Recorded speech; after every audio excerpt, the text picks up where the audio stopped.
Turma, bem-vindas, bem-vindos, bem-vindes à nossa última aula 4, do nosso curso de instrumentos para advocacia a partir do protocolo de julgamento com perspectiva de gênero. Até aqui, né, a gente teve 3 aulas com algumas discussões bastante intensas, passando por cada um dos pontos, cada uma das partes, né, cada um dos capítulos, que eles têm chamado de parte, do protocolo, e buscando entender como aqueles elementos que o protocolo traz para a gente podem ser utilizados na nossa advocacia, né, como aqueles elementos que vieram do protocolo podem nos ajudar nas nossas teses de defesa, podem nos ajudar nas nossas teses de acusação e também como eles podem servir de instrumento processual para nós. Reiterando aqui, aquela conversa que a gente teve por diversas vezes, né, de que o protocolo, ele não é uma lei, o protocolo não é sequer um regulamento, ele é um protocolo mesmo, né, ele é uma forma que o CNJ encontrou de colocar esse tema em discussão, mas ele é uma recomendação. Então, ele é composto por um texto corrido, ele não tem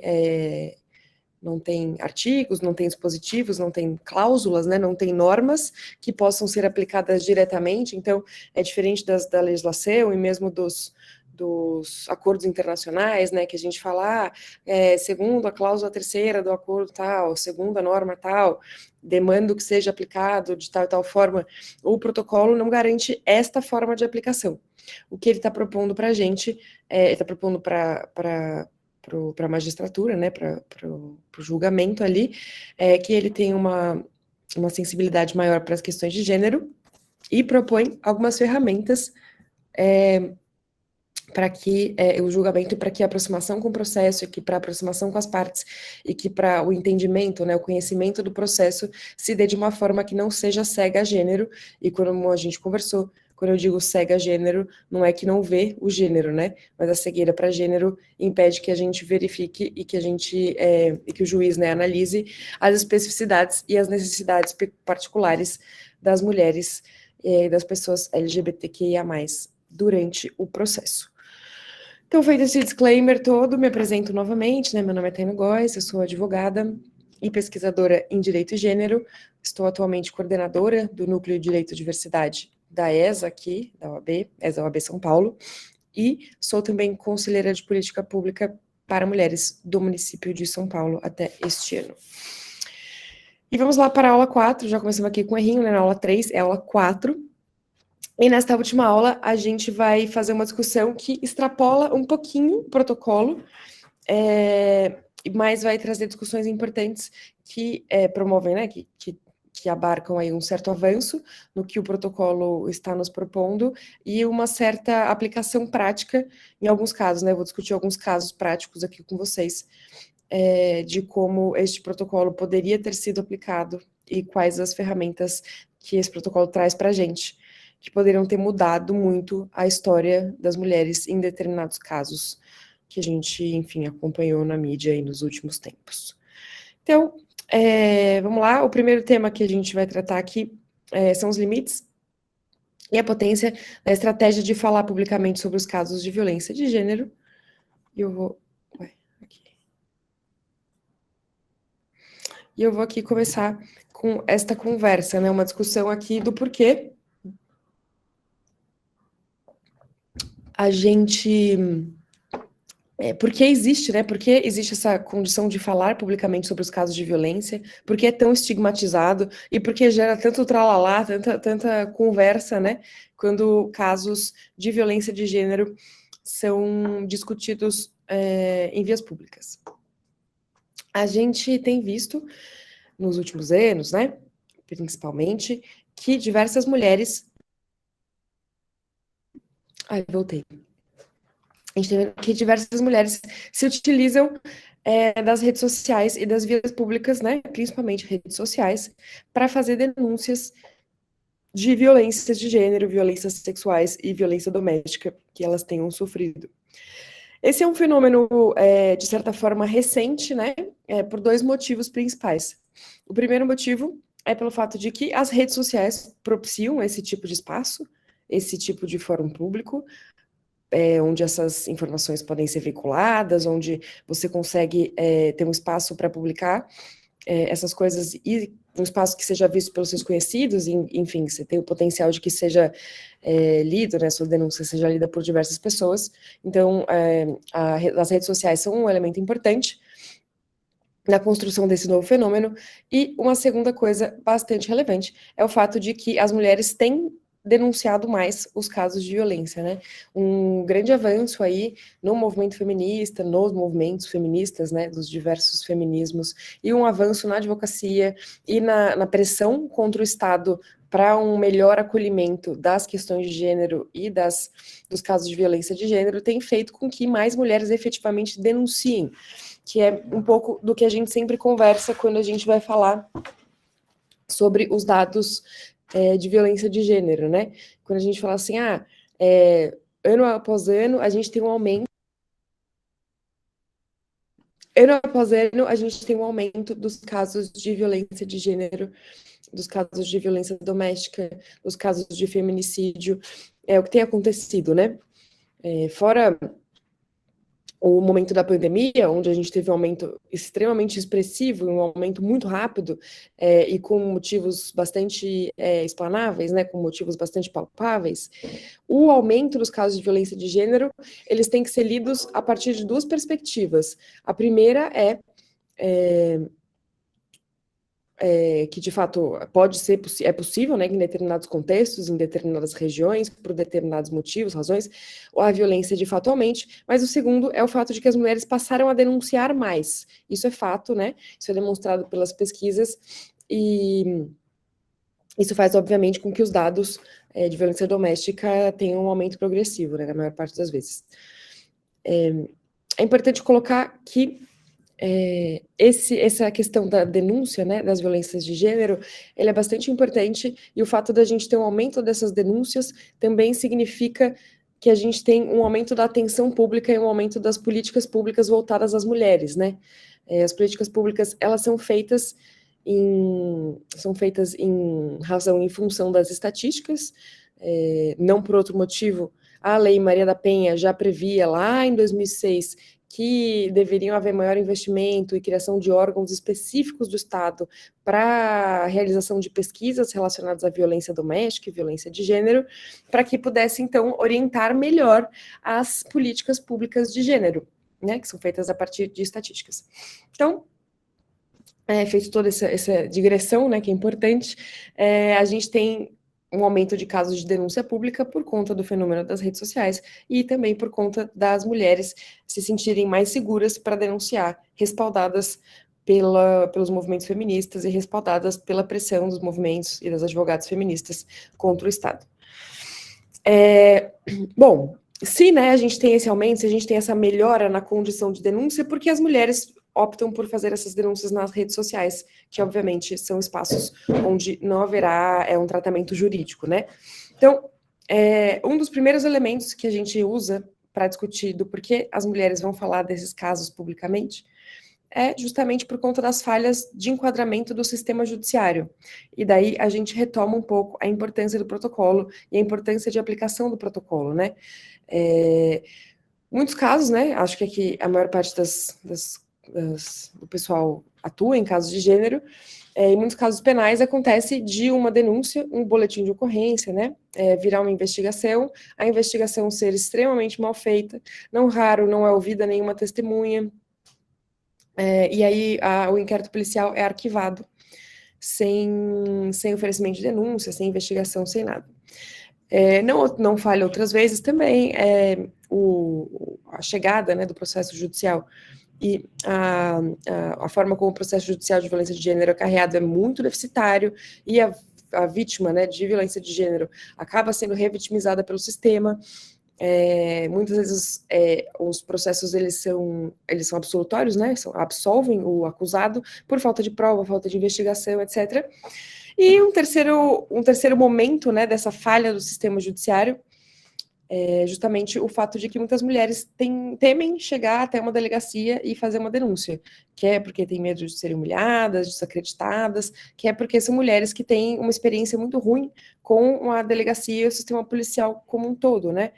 É importante a gente sempre lembrar que as mulheres de zonas periféricas e as mulheres de famílias negras podem ter experiências muito, muito deletérias com a polícia, né? Violência contra seus filhos, contra seus companheiros, familiares, e são mulheres que têm um certo entrave, um certo medo de chegar na delegacia para fazer denúncia.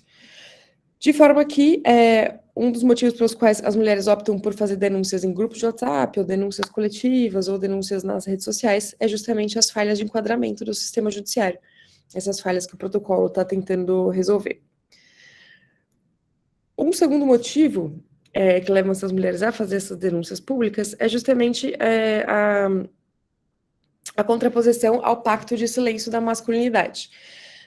Existe toda uma construção, né, teórica sobre como se desenvolve, como se reproduz a masculinidade na nossa sociedade, e uma dessas formas de reprodução é justamente o pacto de silêncio da masculinidade, que é de fato um pacto entre os homens de não tratar de determinados assuntos. Então, os homens, no viés da construção da subjetividade, os homens não falam sobre os seus sentimentos, os homens não falam sobre as suas relações privadas, né, numa questão afetiva, né, óbvio que eles contam questões sexuais, fazem comentários sobre as mulheres que eles ficaram, enfim, ficam se gabando de X, Y, Z, mas eles, diferente de grupos de mulheres, não falam sobre relações afetivas, problemas na relação, enfim, não tem esses debates que muitas vezes nós mulheres e muitas mulheres feministas têm com as amigas, de, enfim, ficar analisando e debatendo a relação, né?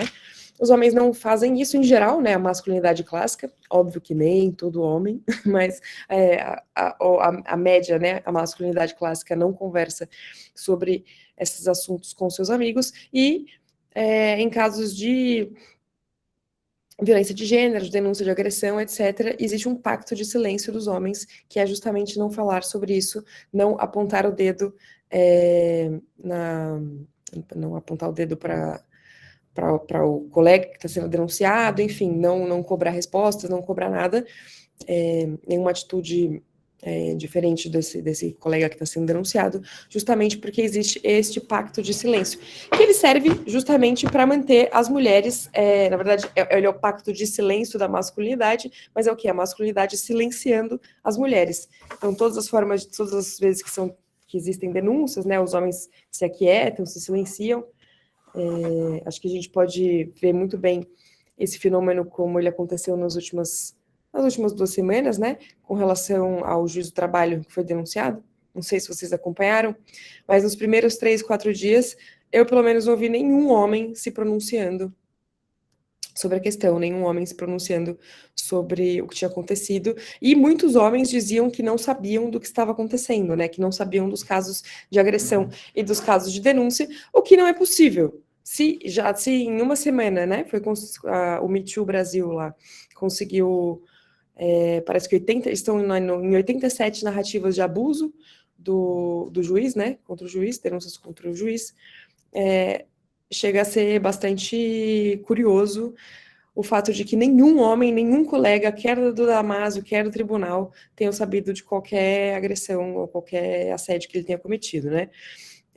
Acho que é mais fácil a gente ler isso como uma manifestação do pacto de silêncio do que um verdadeiro desconhecimento, né? Então, muitas vezes, essas denúncias das mulheres públicas, feitas publicamente, são uma tentativa de se contrapor a esse pacto de silêncio da masculinidade, de se contrapor a essa sociedade que tende a silenciar quanto à violência de gênero, quanto à violência doméstica. E uma terceira coisa que é importante nesses casos é que muitas vezes as violências já aconteceram há muito tempo, no quesito de possibilidade de persecução penal, os fatos já estão prescritos, né, o crime já está prescrito, e muitas vezes o apoio coletivo é a única forma de reparação possível para essas mulheres. Então, elas como a gente não tem, né, uma sociedade que tem condições e que tem uma cultura de acolher vítimas de violência, muitas vezes a própria família ou as pessoas próximas criminalizam a vítima, né, revitimizam essa pessoa que está fazendo essa denúncia. Às vezes essa denúncia pública é uma das únicas formas de reparação possível para essa mulher. Então, esses são os eventos que vão colocar ali a gente na discussão da, da, da, da denúncia pública dos casos de violência. E aí aqui algumas recomendações, né, que não estão exatamente no protocolo, como eu disse no começo, mas acho que são coisas importantes que estendem um pouco o protocolo para nossa atuação enquanto advogadas, né? Então, eu não sei vocês, mas sempre aparece para mim a questão de: posso falar do meu agressor nas redes? Posso denunciar o meu agressor nas redes? E, infelizmente, a resposta mais séria, assim, a resposta que reverbera em menos danos, né, que traz menos danos para essa vítima, é de que a gente tem que ter muito cuidado ao falar sobre os agressores nas redes, e a gente tem que orientar bastante a nossa cliente, no sentido de que é importante que ela tome várias precauções ao falar sobre o caso de assédio dela nas redes. Então, as recomendações que são importantes da gente passar é que, se possível, impedir que a própria vítima fale do seu caso nas redes, até a conclusão do caso. É importante, para a preservação dela, né, para impedir que ela receba ataques na internet, e outro, para que ela seja diretamente responsabilizada pelo agressor. Então, se possível,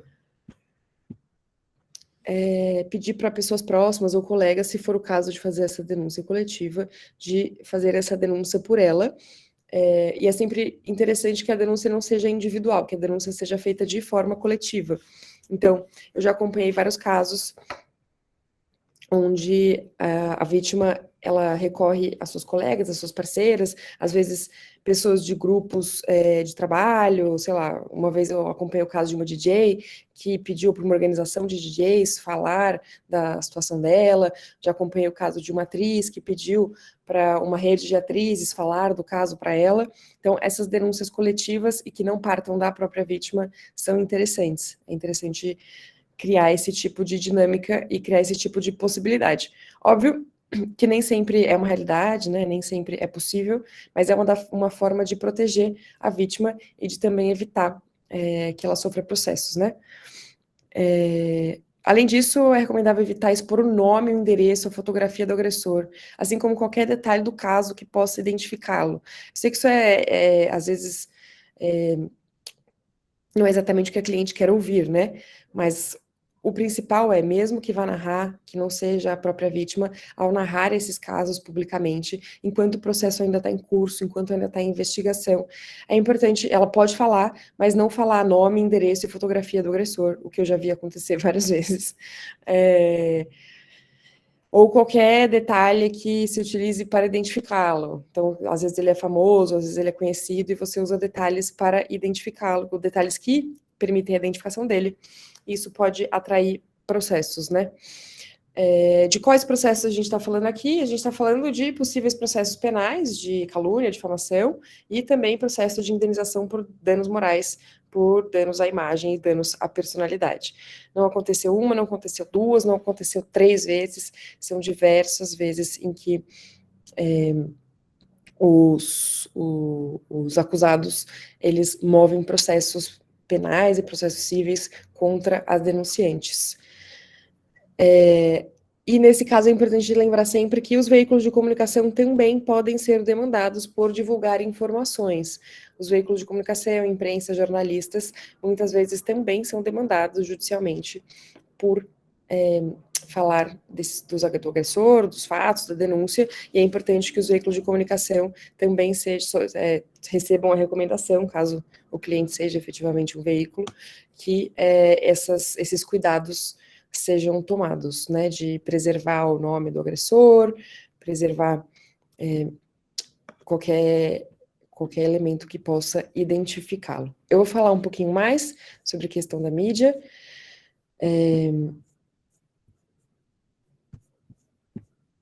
Deixa aqui mesmo.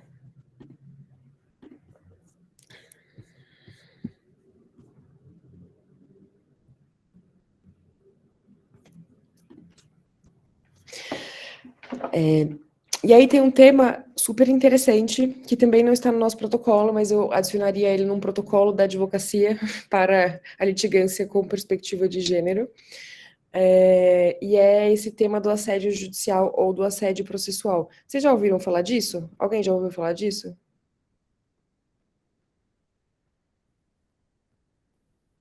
Sim? Não? Talvez? Manda aqui no chat. Alguém já ouviu falar disso?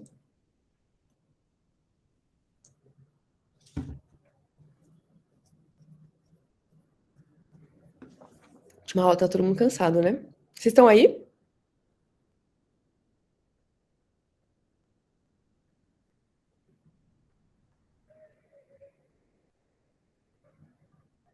Bom, ninguém quer falar comigo, então vamos lá.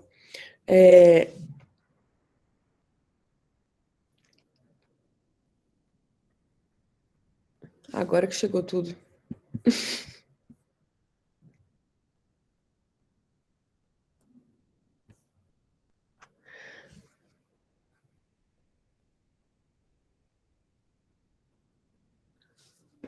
Letícia, é legal isso.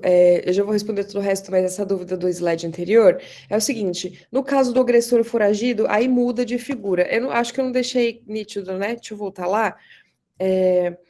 A questão é a seguinte: a gente pode falar dos casos e a gente pode falar do agressor caso ele tenha sido efetivamente condenado. Então, se ele foi condenado, se a conduta da qual a vítima está denunciando fez com que ele fosse processado, ele está condenado, e por estar condenado ele está foragido, né? Não existe ele estar foragido sem estar condenado. Aí, sim, pode divulgar as fotos, pode divulgar tudo o que aconteceu, não tem problema. Se ele está foragido aí no termo corriqueiro, né? Se ele não se apresentou para prestar depoimento na fase de inquérito policial, ou se ele não está sendo encontrado, ainda assim eu tomaria cuidado. Mas, de qualquer forma, neste caso, acho que a gente pode tomar uma decisão estratégica, né? Se fazer uma denúncia pública, colocando fotos e divulgando o nome, vai fazer com que esse agressor apareça e que a gente consiga seguir o processo, aí é um risco a se correr, né? Ele pode até vir a denunciar, a processar depois, por difamação, danos morais, etc. Mas é um risco que a gente pode correr. Até porque, como eu vou falar depois, o fato de ser verdade a denúncia, né, é um dos motivos para a absolvição da vítima nesses processos de difamação e injúria e calúnia. Exato, tive uma cliente que o ex-marido era advogado e propôs 17 ações contra ela. A advogada da Dani Calabresa, sim, a Mayra Cota, grande companheira, está sofrendo. Técnica de desmoralizar a vítima. Acho que a sua net está bugada, Pro, sim. Mas são vítimas, mas só as vítimas são perseguidas, não só, exatamente, gente. Vou falar um pouquinho disso. Um pouquinho da questão do assédio judicial, né? O que é o assédio judicial, de onde ele veio, para onde ele vai?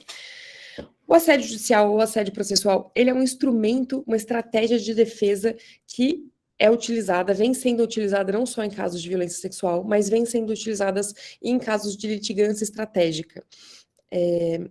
Ele é um caso, ele é uma forma de defesa que é usada em todo o mundo, foi criado nos Estados Unidos pelos think tanks da advocacia contra militantes do meio ambiente, contra militantes do Greenpeace, enfim, ele criou-se, né, essa estratégia de assédio processual para combater esses litigantes, principalmente da causa ambiental nos Estados Unidos, e veio para o Brasil também há alguns anos.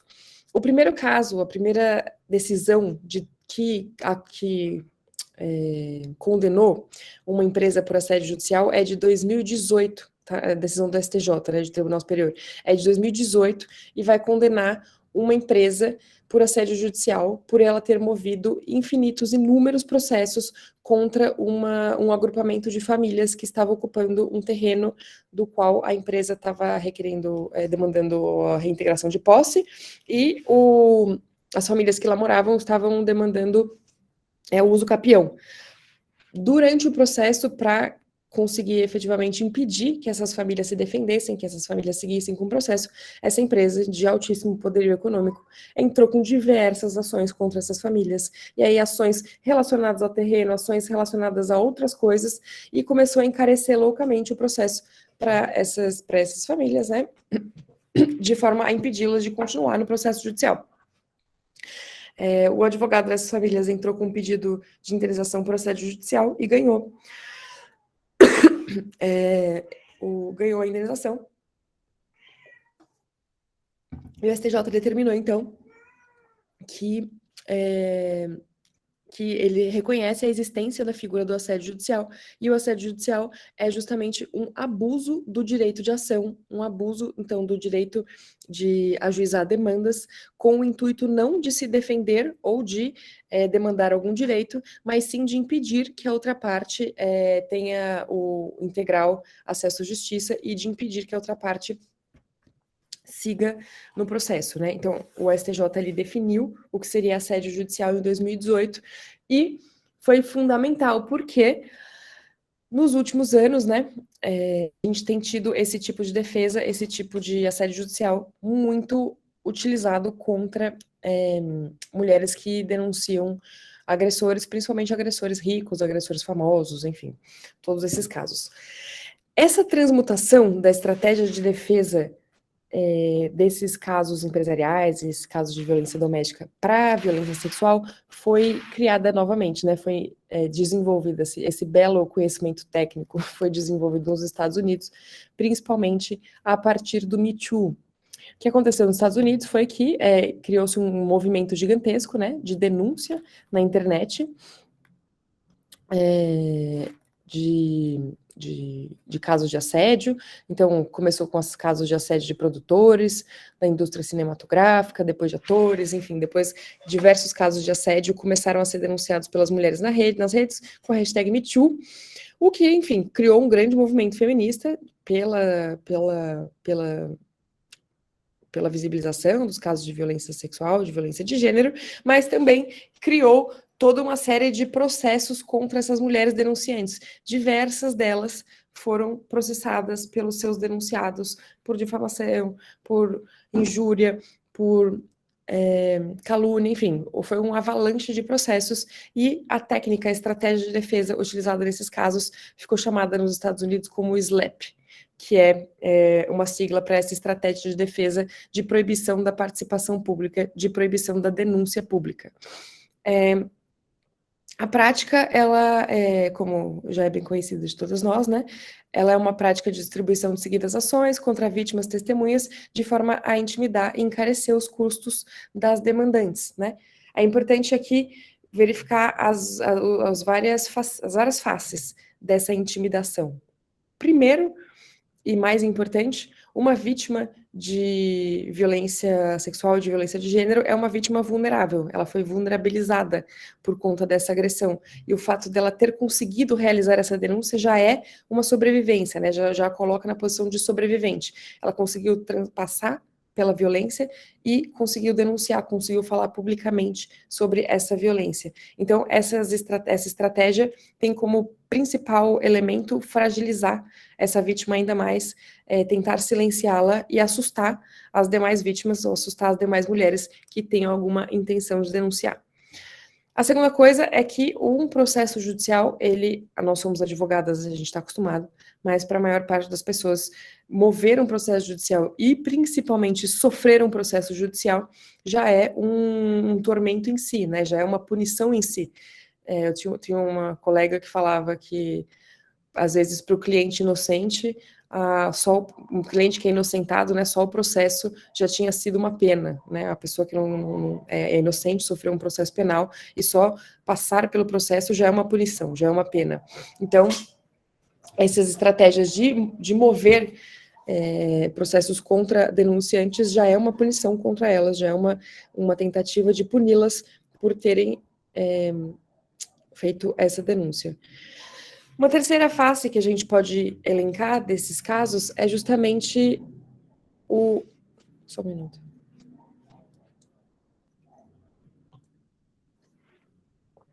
Uma terceira face que a gente pode elencar é justamente o fato de que uma das principais formas de defesa masculinas, né, uma das principais formas de defesa patriarcais contra as denúncias de violência sexual é justamente desacreditar a vítima.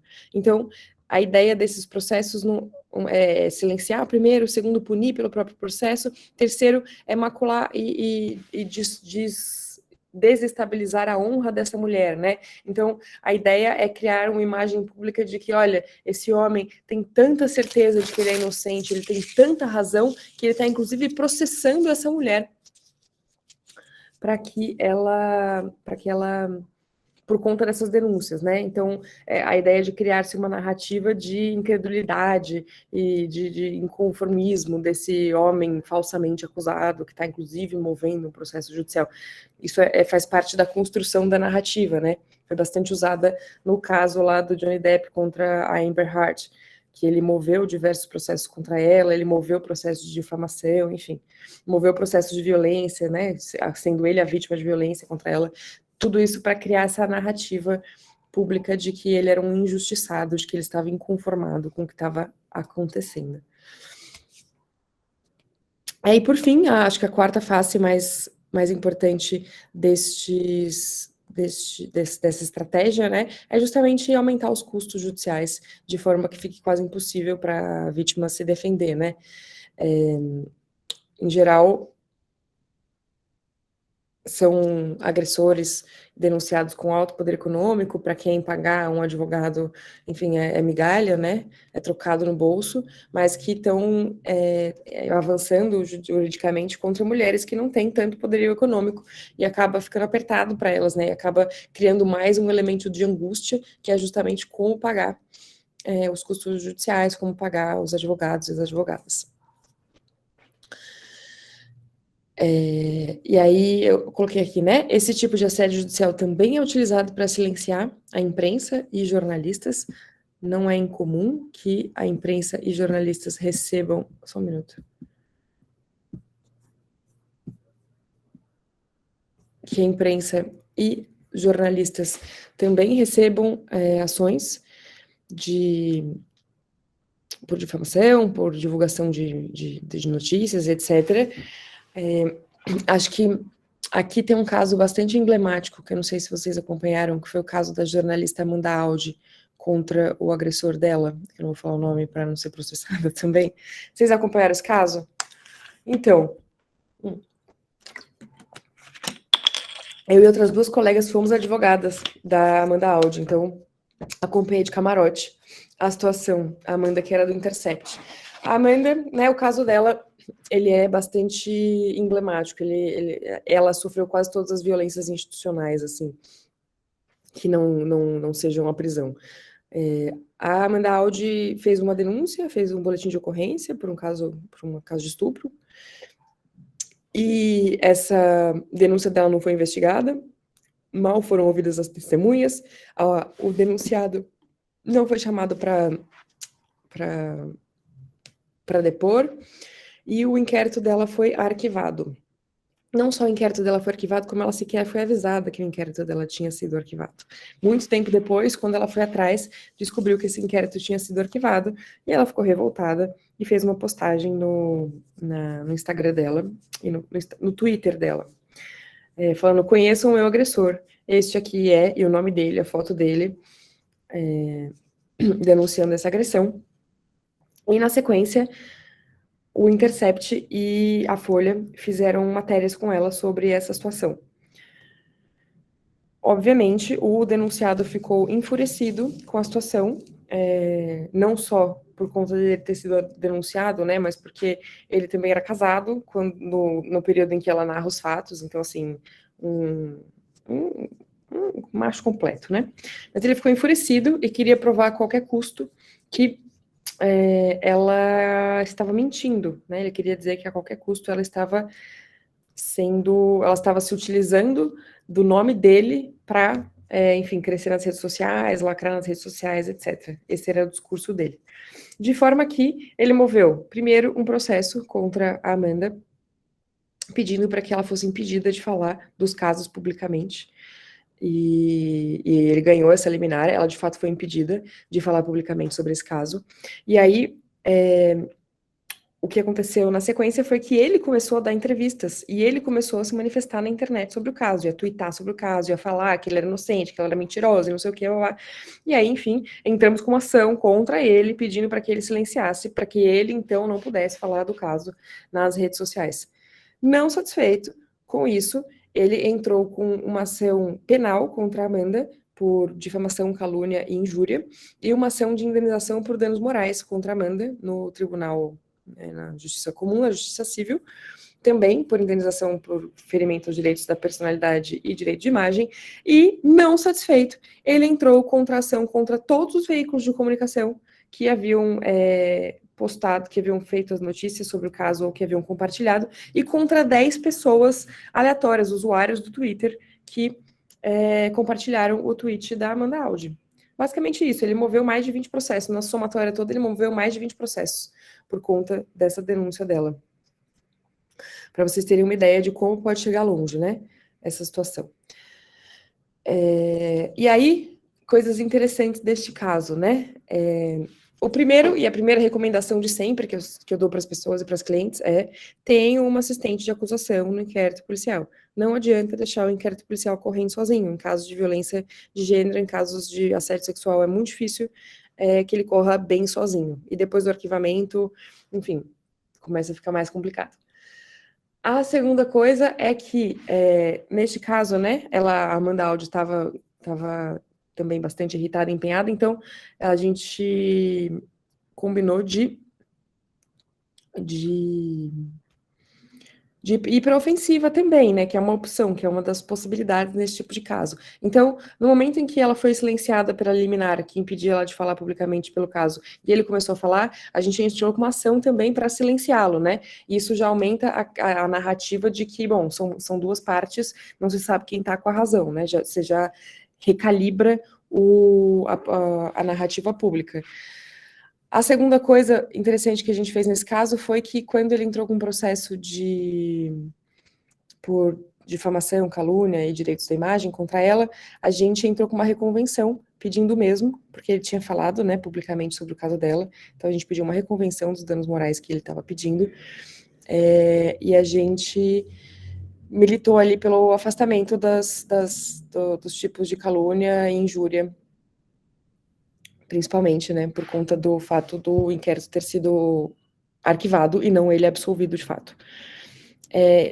Para não me alongar muito no frigir dos ovos, o mais interessante da situação e da conclusão desse processo é que a gente conseguiu a absolvição dela, tanto penalmente quanto civilmente, e a fundamentação da juíza foi a seguinte, isso que é importante para a gente usar de argumento. Ela falou, olha, o inquérito policial, neste caso, foi arquivado, então ele não foi absolvido, e existem dúvidas concretas, dúvidas possíveis, né, dúvidas reais de como os fatos aconteceram. Então, conseguindo ela provar, por um lado, né, provar não, conseguindo ela demonstrar que ele não teria sido absolvido, e sim que o inquérito foi arquivado, e que existiam dúvidas concretas sobre a ocorrência ou não dos fatos, já é um elemento aí de prova de defesa dessas mulheres que são vítimas de assédio judicial. Outra coisa importante também que apareceu, outra coisa importante também que apareceu nessa sentença, e nesse caso, é que a juíza acatou o argumento de que a crítica e a denúncia pública que ela estava fazendo não se direcionava e não tinha como intuito a degradação da imagem pública do denunciado, mas sim tinha como intenção denunciar e falar criticamente sobre como o sistema penal, sobre como o Ministério Público e como as delegacias de polícia tratam mulheres vítimas de violência. Esse foi um argumento que a gente usou também, que foi fundamental, porque foi foi o argumento acatado para a absolvição dela na esfera penal. Então, o juiz penal, né, entendeu que ela não tinha o ânimos difamandi, que ela não tinha intenção de difamar o agressor, né, que a ideia dela e o foco central das publicações dela era justamente fazer uma manifestação contra e fazer uma ponderação crítica à forma como as mulheres são tratadas no sistema judiciário brasileiro. Então, esses são argumentos legais para a gente ter na manga, e esse precedente, ele é super importante, né, não que eu trabalhei nele, puxando a sardinha para o meu lado, mas ele é um dos primeiros precedentes que vai inocentar uma mulher de difamação nesse tipo de caso. Então, tem esses elementos, e eu vou trazer um pouco mais de alguns argumentos para a gente combater e para a gente rebater, né, o assédio judicial. Ah, eu esqueci de falar, voltando lá. As formas de assédio judicial, elas acontecem contra a imprensa também, obviamente, né, como eu coloquei, e elas também têm acontecido muito, acontecem bastante contra mulheres advogadas, que atuam em casos de violência de gênero, principalmente nesses casos que têm grande repercussão. O que tem acontecido, né? E quais são os principais argumentos que eles são utilizados contra as advogadas? O que tem acontecido, primeiro, é um absoluto desconforto, né, do judiciário, né, ao ver mulheres entrando com ações em defesa das questões de gênero, das causas das mulheres, das causas feministas. Existe um desconcerto, existe um desconforto grande. Não são raras as colegas que já me contaram que o juiz disse que essa advogada era militante, ela é feminista, enfim, existe uma desqualificação no trabalho técnico das mulheres quando elas trazem esses argumentos de gênero e da desigualdade de gênero para o litígio, né? Exatamente por isso, como eu já disse várias vezes, esse protocolo que a gente está debatendo, que a gente debateu, é super importante, porque ele nos dá um instrumento jurídico, né? Ele nos dá uma abertura, abre uma porta para que a gente, enquanto mulher, enquanto advogada, possa falar de questões de gênero e de questões de violência de gênero, violência sexual no judiciário, sem que a gente receba como resposta: vocês são militantes, a justiça não serve para esse tipo de discurso, a justiça não serve para esse tipo de briga, isso é questão de política, não é questão judicial, né? Então, o protocolo, ele nos ajuda muito a combater um pouco essa questão do assédio judicial contra advogadas que levam causas de gênero para as demandas, para os litígios. Por quê, né? O que tem acontecido muito é isso, esse tipo de xingamento, e uma outra questão é uma tentativa de desmoralizar a vítima justamente pela desmoralização da sua advogada, né? O que, só para começo de conversa, é uma violação das prerrogativas do advogado, né? É uma certa confusão entre o advogado e a advogada e a sua cliente, que é o quê? Uma tentativa de desmoralizando a advogada, você vai desmoralizar a denúncia, você vai desmoralizar o caso que está sendo levado para o judiciário, né?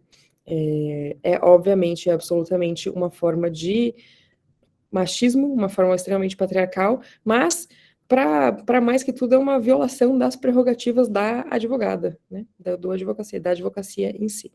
De qualquer maneira, tem acontecido muito, e eu acho que o caso da Mayra Cota, a advogada da Dani Calabresa, é o caso mais recente.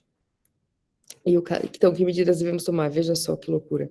É o caso mais recente que a gente recebeu, né? E aí, contar um pouquinho para vocês. O que aconteceu nessa situação foi o seguinte.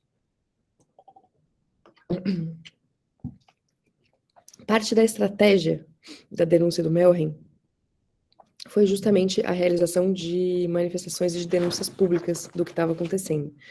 Porque, não sei se vocês acompanharam de perto, tem uma matéria da Piauí que conta a história inteirinha, é maravilhosa. Não sei se vocês viram, depois eu mando para vocês, é maravilhosa. Que vai fazer uma retrospectiva desde o primeiro dia da denúncia, tudo como a Globo tratou internamente o caso, etc. E lá nessa matéria da Piauí, eles demonstram que a Globo tentou, de qualquer maneira, abafar o que estava acontecendo. Tentou silenciar a Dani Calabresa, tentou silenciar as outras mulheres, tentou abafar. Quando não conseguiu pela ameaça, tentou comprar as vítimas, enfim. Teve toda uma tentativa de abafar a situação e teve um prolongamento totalmente desnecessário da apuração interna, entre aspas, né?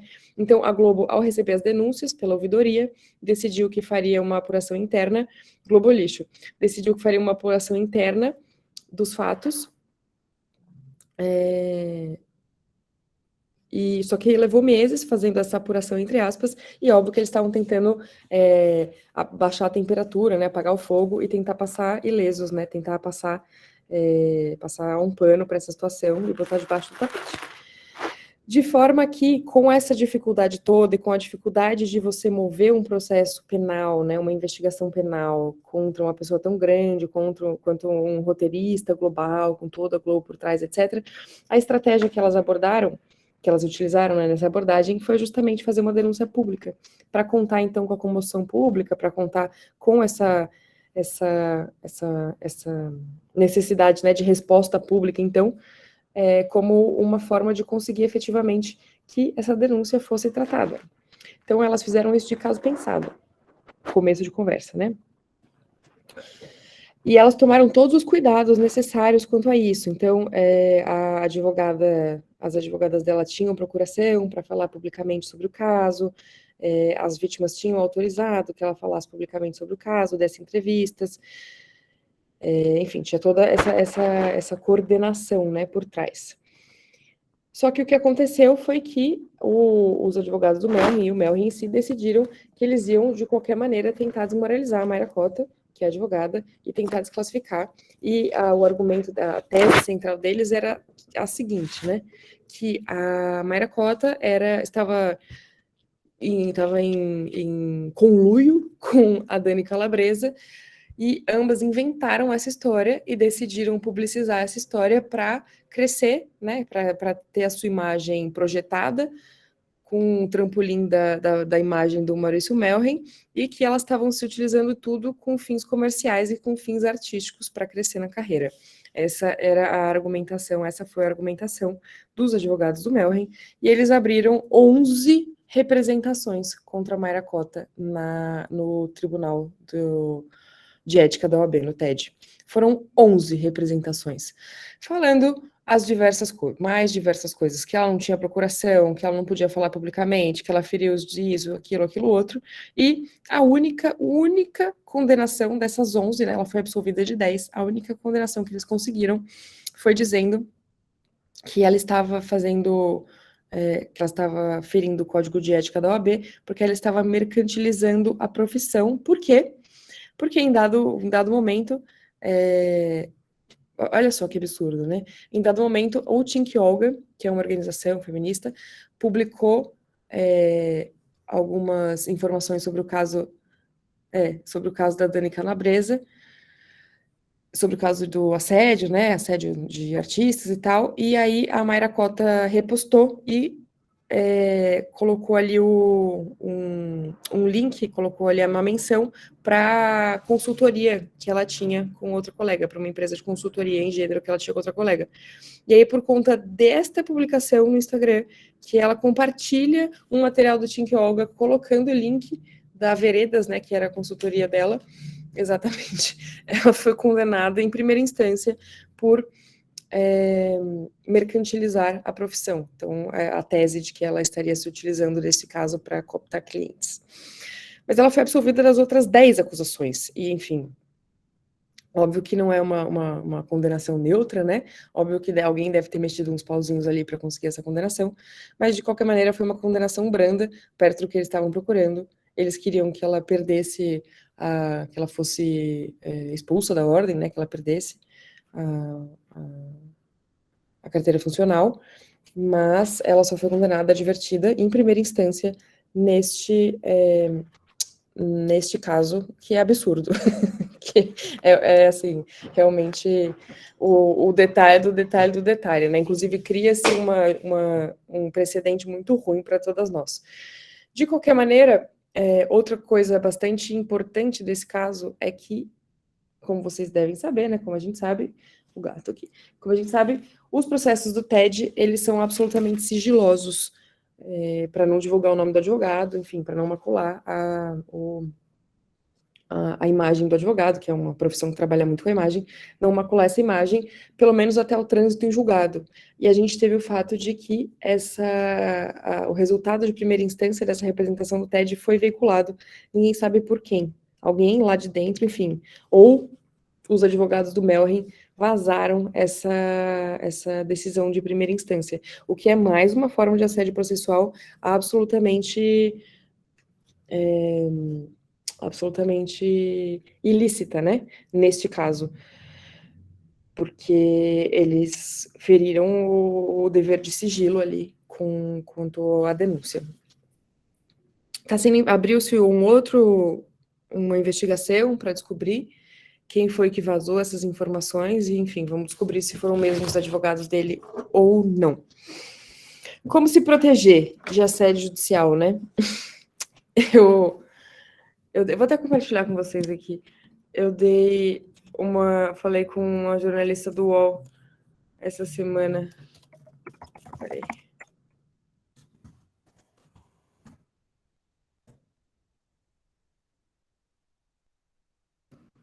E estava me perguntando sobre essa questão social e tal. Ai, travou tudo.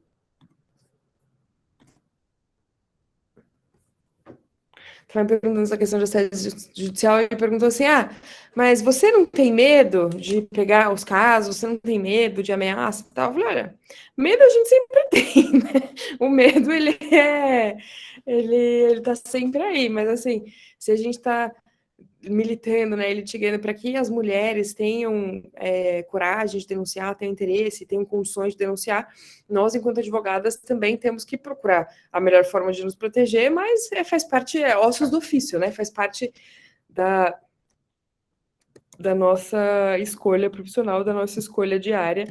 Infelizmente, a gente ainda está à mercê desse tipo de situação. Tá aí a entrevista que eu dei para a Grazi, lá do Universo UOL, junto com outros colegas. Falando de assédio judicial contra advogadas, justamente para, enfim, colocar aí na mídia a pauta do caso da Mayra Cota. De qualquer maneira, o que a gente pode fazer para se proteger, gente? A primeira coisa é fazer tudo como manda o livro, né? Eu acho que é super importante. Toda vez que a gente tiver algum caso desse na mão, que tenha uma vertente midiática aí, que vá para a mídia, é importante a gente ter a procuração bonitinho. A Mayra Cota, por exemplo, foi representada porque ela deu uma entrevista antes da data da procuração das vítimas. Então, assim, óbvio, né? Mas ter a procuração bonitinha, datada, certinha, antes de entrar no caso, antes de falar publicamente pelo caso. Obviamente, garantir, e sempre garantir por escrito, que a vítima, né, a denunciante, autorizou falar publicamente sobre o caso. Evitar, a qualquer custo, né, não deixar em nenhum momento endereço residencial em petição, em registro de OAB, em lugar nenhum.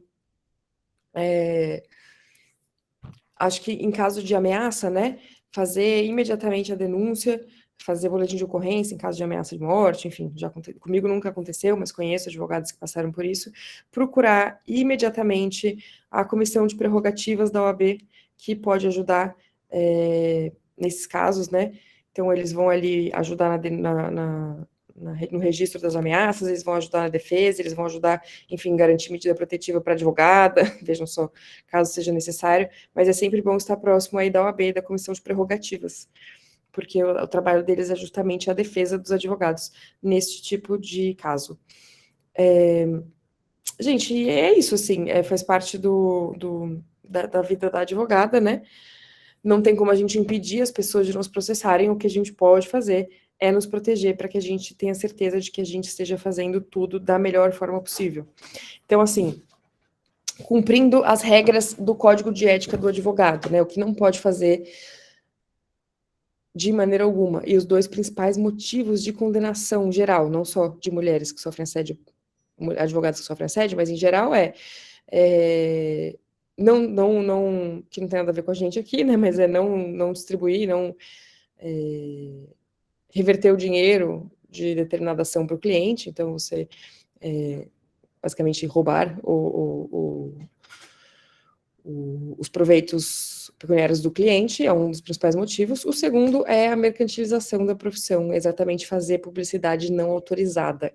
Então, toda vez que a gente for falar desses casos, a gente tem que garantir que a gente está contando do caso, que a gente não está fazendo propaganda do próprio trabalho, no sentido de pedir clientes, de chamar clientes. Então, assim, é meio parecido com a diferença entre pré-campanha e campanha eleitoral, sabe? Aquele momento em que o candidato não pode pedir voto. Então, ele pode falar dos projetos dele, o que ele já fez, o que ele não fez, pode falar mal de outro candidato, mas ele não pode falar, votem em mim, este é o meu número. Mesma coisa quando você vai falar publicamente sobre determinados casos. Você não pode oferecer seus serviços, falar, meu escritório é especializado em, eu sou especializada em, não pode oferecer seus serviços e não pode deixar diretamente meios de contato. Tá aqui meu telefone, tá aqui o telefone do escritório. Isso não pode fazer.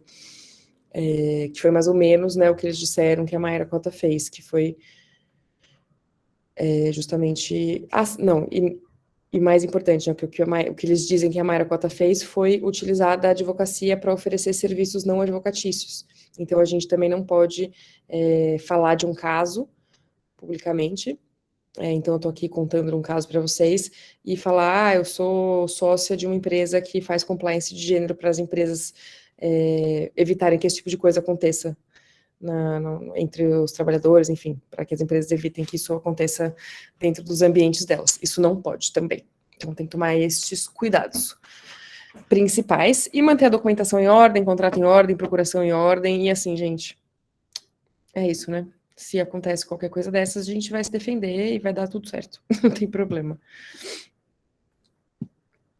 Beleza nestes elementos? Daí, eu vou passar aqui para vocês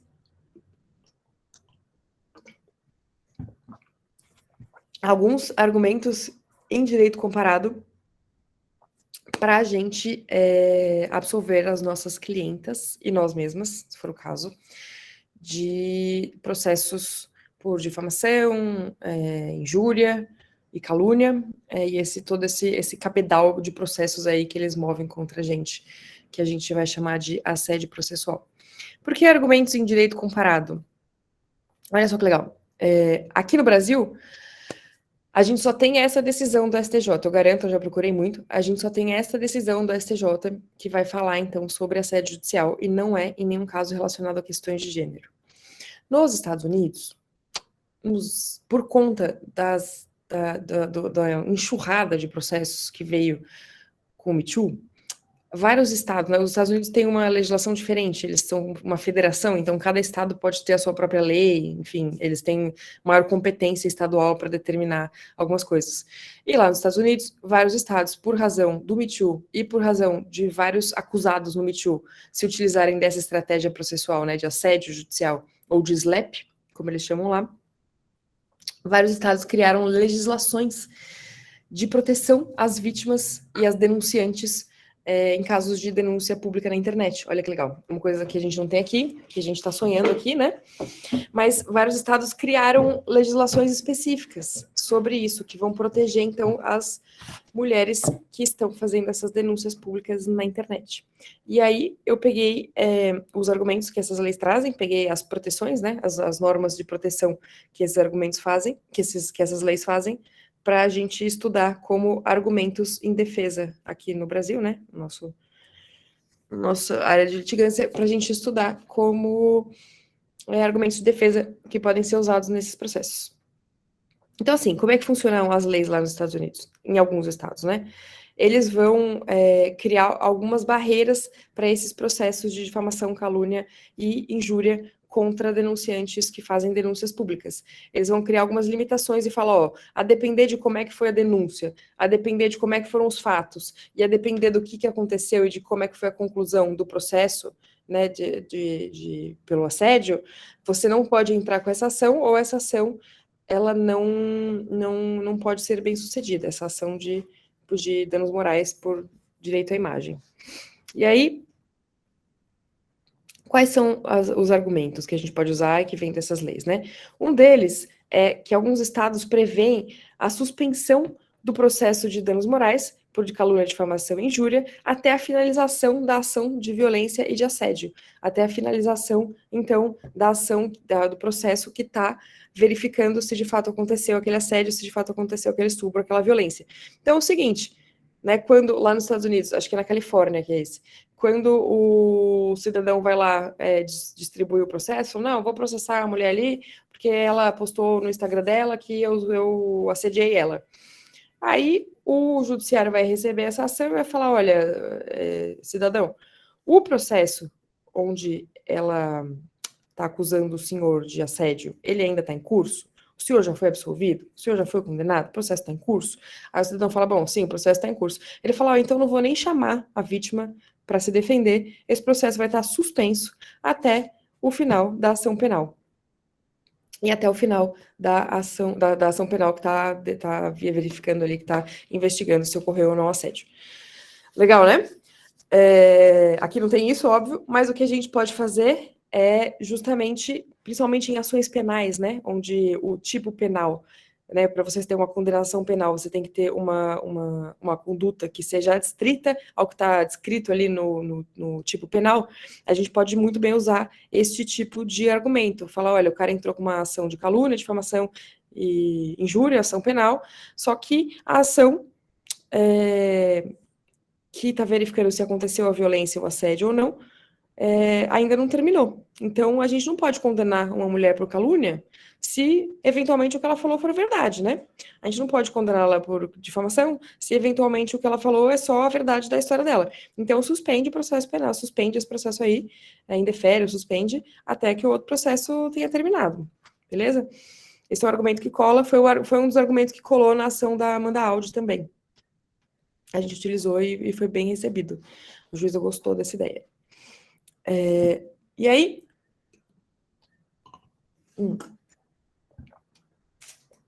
nos Estados Unidos também existe uma possibilidade de prova de que, se a denúncia pública foi a única maneira de garantir que aquela mulher tivesse acesso à justiça, não cabe condená-la por difamação, injúria ou calúnia, porque a denúncia pública foi o necessário para ela ter acesso à justiça. É importante isso para eles, né? Enfim, essa é uma prova que é garantida por lei. Óbvio que a gente não tem isso aqui, mas é um argumento que a gente pode usar também para tentar, enfim, é um argumento que não me parece tão forte, um argumento médio, mas falar, olha, ela falou publicamente, mas a intenção dela não tinha ânimos difamante, veja, a intenção dela era fazer com que ela fosse ouvida para que ela pudesse ter acesso à justiça. Então, ela não pode ser culpabilizada, não pode ser penalizada por o único instrumento que ela tinha de acessar a justiça efetivamente. Às vezes é uma vítima muito vulnerável, é uma vítima, enfim, que não tem poder econômico nenhum, e aí ela publicar a agressão que ela sofreu foi a única forma dela conseguir auxílio jurídico, foi a única forma dela conseguir ser ouvida. Então, não pode condenar ela por difamação, injúria. Não vi isso ser acatado ainda, mas não custa, né, da gente falar sobre isso. Tentar esse argumento. Aí o outro, né, que eu já falei daqui do caso, é a existência de dúvida razoável sobre os fatos, ainda que o inquérito tenha sido arquivado, já falei disso. Um outro bastante interessante que a gente pode usar, que eu acho que é um argumento forte, é a prova de que a denúncia pública é de interesse público. Exemplo, a garantia de que a denúncia pública é a garantia de que outras vítimas possam se pronunciar. Esse é um caso muito interessante, muito importante, por exemplo, para denúncias públicas de agressores em série. Então, o João de Deus, agora o juiz Scarlécio, todos esses casos em que o agressor ele é potencialmente um agressor em série, existe esse argumento para absolver qualquer eventual processo por difamação e tal, que é, olha, essa denúncia da mulher pública foi de interesse público, né? Você não pode penalizar uma mulher que fez um trabalho público, porque por conta dessa denúncia pública, diversas outras mulheres passaram a denunciar também, e isso é um serviço à justiça, né? Então você não pode condenar essa mulher por conta disso. É lei em alguns estados dos Estados Unidos, como eu já disse, mas eu acho que é um argumento bastante forte para a gente usar aqui. Ainda não vi nenhuma decisão nesse sentido, mas, novamente, não custa tentar, né? E, por fim, o clássico do clássico que eu deixei aqui só para a gente não esquecer é a prova de que os fatos narrados na denúncia são verdadeiros. Isso é excludente de culpabilidade em toda ação, pelo menos penal, de calúnia, difamação ou calúnia, difamação, injúria. Beleza? E aí, por fim, para as nossas colegas que têm o duro trabalho de orientar casos, orientar veículos de mídia, orientar jornalistas, eu deixei aqui alguns lembretes de qual é o papel que a gente espera da mídia em casos de violência de gênero. Porque não raro a mídia é um grande problema, né? A mídia gera essa pulsão pelo clique, né, essa necessidade de dar o furo, gera problemas imensos, que é justamente o caso que a gente viveu ali esqueci o nome dela, da mulher que denunciou o Neymar. Não sei se vocês lembram desse caso, mas o maior e principal problema disso tudo, o que causou toda aquela revitimização daquela mulher publicamente, foi o fato de que alguém vazou o boletim de ocorrência. Alguém publicou a notícia do boletim de ocorrência, que deveria ser sigiloso, né? As denúncias de violência sexual devem ser sigilosas, devem estar em segredo de justiça. E alguém publicou aquele negócio. De forma que ela ficou extremamente exposta, e como ele é muito famoso e muito querido no Brasil, ela obviamente foi massacrada, né? Então, assim, esse é um problema gravíssimo, e eu acho que a gente, enquanto advogadas, também é uma coisa para a gente ficar atenta, que é a garantia do sigilo. Óbvio que é impossível o sigilo 100%, né? Sempre vai ter um espírito de porco, ou sempre vai ter alguém que vai ganhar uma grana ali para divulgar esse tipo de informação. É muito difícil a gente conseguir barrar 100% esse tipo de situação, mas é importante a gente tentar garantir ao máximo o sigilo. Isso vai nos proteger, isso vai proteger a nossa cliente, enfim, isso é uma grande proteção a todos e a todas. Então é bem importante. Aí qual o papel da mídia, né? Eu acho que a gente tem que sempre orientar no sentido de que é importante que os jornalistas e a imprensa garantam a autorização da vítima para a publicação de notícias. Isso é fundamental para a proteção da vítima, para a estratégia judicial, para tudo, né? Se a nossa estratégia, em determinado caso, é de não publicizar, se a gente acha que é mais estratégico não fazer desse caso um caso público, se a gente acha que, ou se a vítima não quer que isso seja um caso público, né? Que a decisão nesse tipo de caso, principalmente, a gente pode orientar e falar que a melhor estratégia é XYZ, mas quem decide se quer que aquela situação vire pública é a vítima, porque é ela que vai sofrer as consequências de se algo der errado, né? Então, é sempre importante garantir a autorização da vítima para a publicação de notícias. É uma coisa que os jornalistas não gostam de ouvir, eles não gostam de saber disso, eles acham que, enfim, eles têm o dever de informar e pronto, eles vão falar o que eles quiserem, mas é sempre bom tentar garantir, né, isso. Outra coisa que ajuda a proteger os veículos jornalísticos de qualquer tipo de ação é ouvir ambas as partes antes da publicação da notícia, né? Que é um pouco da ética do um pouco da ética do jornalismo, né? Você tem que ouvir ambas as partes para produzir um texto que vai falar de algum fato, alguma denúncia, mas não é sempre assim que acontece, então é sempre importante orientar para que se ouça, para que se ouça ambas as partes, de forma que depois o acusado não possa ir lá e processar o jornal, porque afinal ele também falou, né? É importante que a jornalista ou o jornalista que for fazer alguma eventual entrevista com a vítima se utilize métodos de escuta acolhedora, né? É sempre bom a gente orientar para que não seja uma escuta violenta para com as vítimas, e é sempre importante cuidar da linguagem, ou a gente pedir para que seja cuidada a linguagem que é apresentada na matéria, né? Como aqueles fatos são apresentados, para não ser uma linguagem revitimizante, não ser uma linguagem violenta, enfim, uma linguagem que não agregue nada. E uma quarta coisa bastante importante é não julgar os fatos, né? O jornalista, ele tá lá para informar, não para julgar os fatos, tais quais eles aconteceram. Então é sempre bom a gente orientar, no sentido de que uma matéria jornalística, para que ela não tenha nenhum problema legal, ela não pode apontar dedos, não pode fazer julgamentos, ela tem que contar os fatos, tais quais eles aconteceram, ou tais quais ela recebeu a informação dos fatos. Eita. Fechei. Bom, de qualquer maneira, gente, era mais ou menos estes elementos que eu queria trazer para vocês hoje, passando um pouquinho para além do protocolo, né? O nosso protocolo, ele vai falar basicamente técnicas para o magistrado, né? E vai dar ali algumas pistas, alguns instrumentos para nós, mas também existem algumas técnicas e existem algumas formas de atuar nesses casos que são específicos para a advocacia. Eu achei que seria interessante trazer aqui para vocês, para a gente compartilhar esse conhecimento, né? É importante a gente conseguir, todas nós, compartilhar este tipo de Tô tentando compartilhar aqui de novo.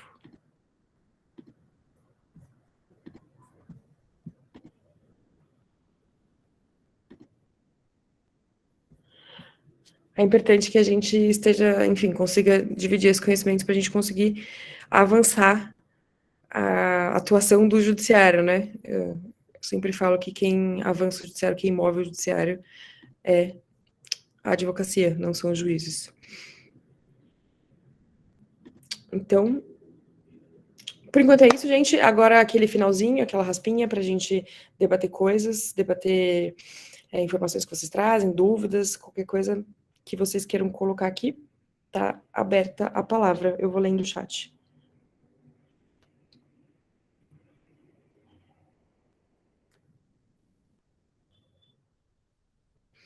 Eu vou compartilhar lá no Classroom, sim, todos os slides agora que estão todos prontos.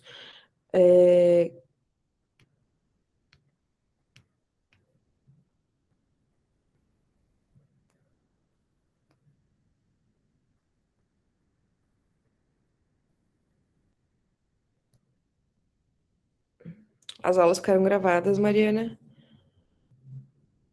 Existe um grupo de Telegram da escola, né, da ESA OAB, e aí não é um grupo do curso especial, até onde eu sei, né? Eu não tenho grupo nenhum Telegram, só o da ESA. Se for esse, eu não sei se o material tá lá, mas eu prefiro pôr no Classroom para vocês, pode ser?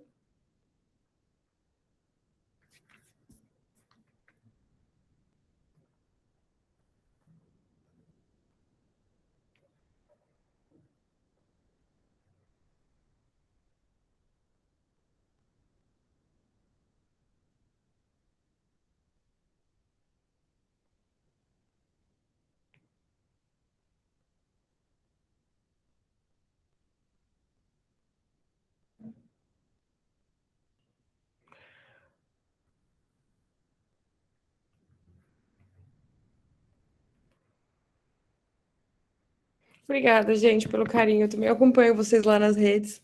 Que bom que vocês gostaram.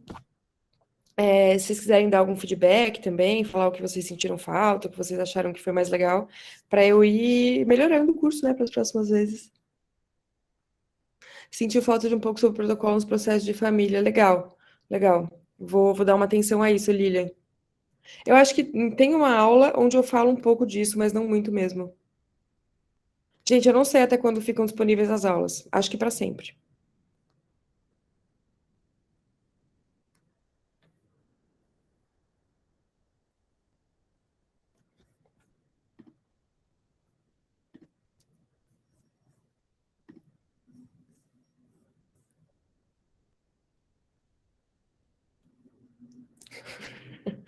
Vamos ver se a gente faz um só sobre família, então.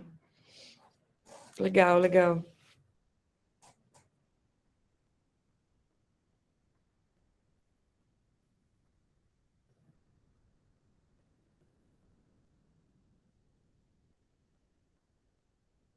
Nossa, a lei da alienação parental, sinceramente. Gente, então eu vou decidir que todas nós vamos descansar mais cedo hoje. Pode ser?